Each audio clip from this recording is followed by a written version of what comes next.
अस्सलाम वालेकुम गाइस। तो आज का जो हमारा टॉपिक है वो अर्थ एंड कैरेक्टरिस्टिक्स के अंदर आता है एपीहीलियन, पेरीहीलियन, एपोजी और एपी पेरीजी।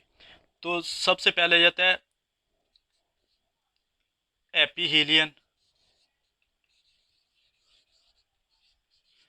और दूसरे नंबर पे आ जाता है पेरीहीलियन। मैं यहाँ पे एक डायाग्राम बनाने लगा हूँ जिसके अंदर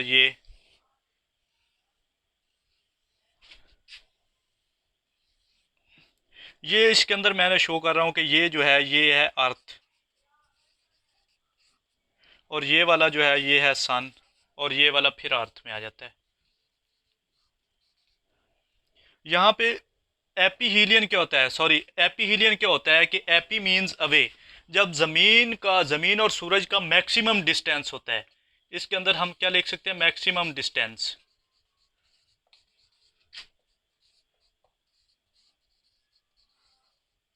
बिटवीन सन एंड अर्थ।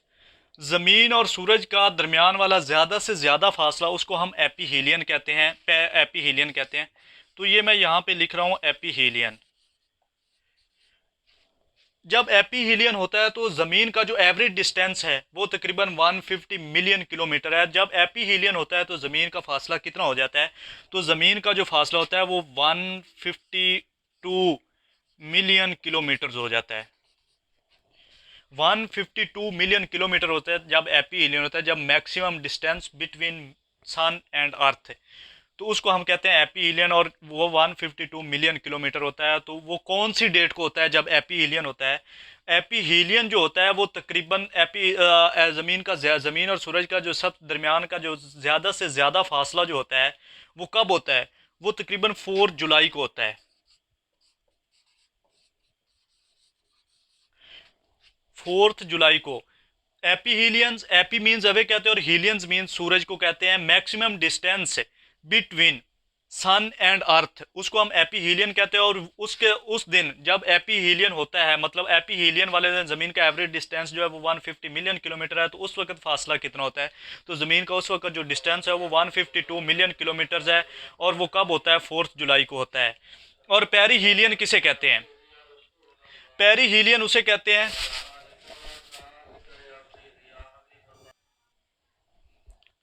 तो दूसरे नंबर पे दो आ जाता है दोस्तों कि पेरीहीलियन।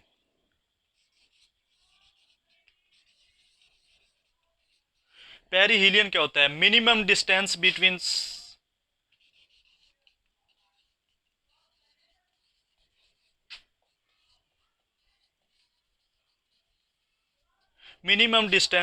Sun and earth. जमीन का कम से कम फासला, आपको ये नजर आ रहा है, ये कम से कम फासला है और ये ज्यादा से ज्यादा फासला है। तो तब कितना होता है? ये तकरीबन 147 मिलियन किलोमीटर होता है जमीन और सूरज का कम से कम फासला। और ये कब होता है? ये तकरीबन 3 जनवरी को होता है। 3 जनवरी को होता है। ये था एपीहीलियन एंड पेरीहीलियन। एपीहीलियन मैक्सिमम डिस्टेंस और पेरीहीलियन मिनिमम डिस्टेंस। और मैंने नीचे डायाग्राम बना के आपको बता दिया है कि ये मिनिमम डिस्टेंस है और ये मैक्सिमम डिस्टेंस है।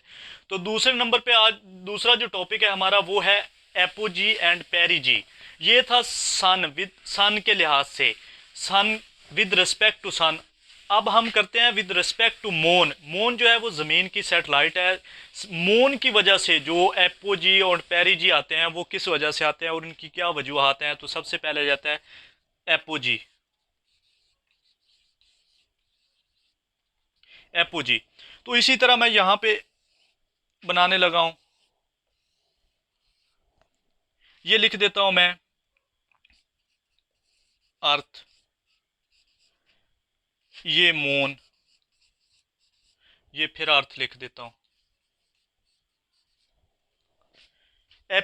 एपोजी किसे कहते हैं और पेरीजी किसे कहते हैं? पेरीजी, एपोजी कहते हैं। एपोजी फिर आ जाता है, एप से मुराद, एपो मतलब अवे, तो इसमें आ जाता है मैक्सिमम डिस्टेंस।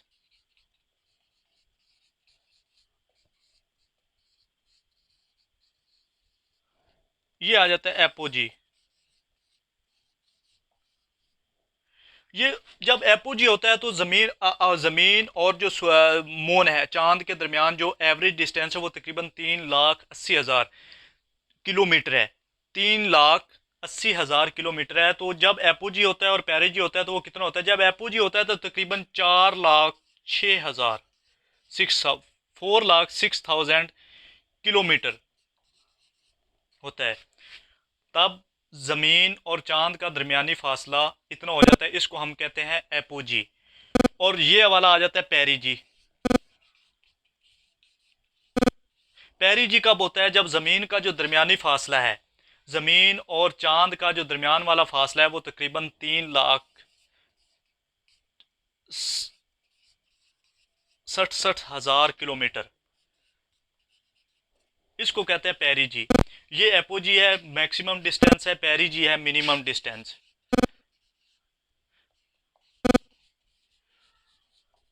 इसके बाद ये आ जाता है कि पेरिजी होता क्या है। पेरिजी की वजह से आप देखते हैं कि ज़मीन के भी, सॉरी, चांद विद रिस्पेक्ट टू चांद, मून, मून के हिसाब से भी मंथ होते हैं, जिसको साइनोडिक मंथ कहते हैं, साइड्रियल मंथ कहते हैं। वो क्या होते हैं?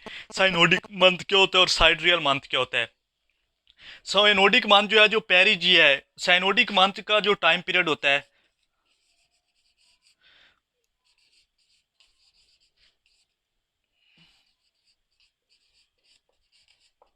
साइनोडिक मंथ को हम कहते हैं रेवोल्यूशंस। जब चांद जमीन के revolution revolves around the earth, जब चांद जो है जमीन के इर्द गिर्द घूमता है तो उसको हम क्या कहते हैं? साइनोडिक मंथ कहते हैं। और वो वाला जो मंथ होता है वो कितने डेज का होता है? तो वो तकरीबन 29.5 डेज का होता है।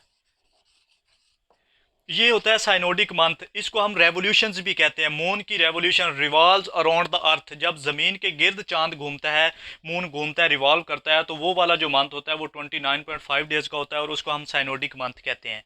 और दूसरे नंबर पे आ जाता है साइड्रियल। इसको हम कहते हैं रोटेट्स ऑन इट्स एक्सिस। जब चांद अपने गिर्द घूम रहा होता है, अपने महवर के गिर्द घूम रहा होता है, रोटेट्स ऑन इट्स एक्सिस, वो वाला जो मंथ होता है उसको हम साइड रियल मंथ कहते हैं। और वो कितने डेज का होता है? वो 27.5 डेज का होता है। 27.5 डेज का होता है, इसको हम कहते हैं साइड रियल मंथ। तो एंड पे दो तीन पॉइंट्स ऐसे हैं कि जो चांद है, मून का है, मून है, उसका डायामीटर कितना है, उसका सरकमफेरेंस कितना है, ये सारी चीज़ें आ जाती है। तो मून का जो डायामीटर है, मून का जो सरकमफेरेंस है वो 10,864 है। और जो उसका डायामीटर है वो तकरीबन 2160 माइल है। जो इसका सरकमफेरेंस है,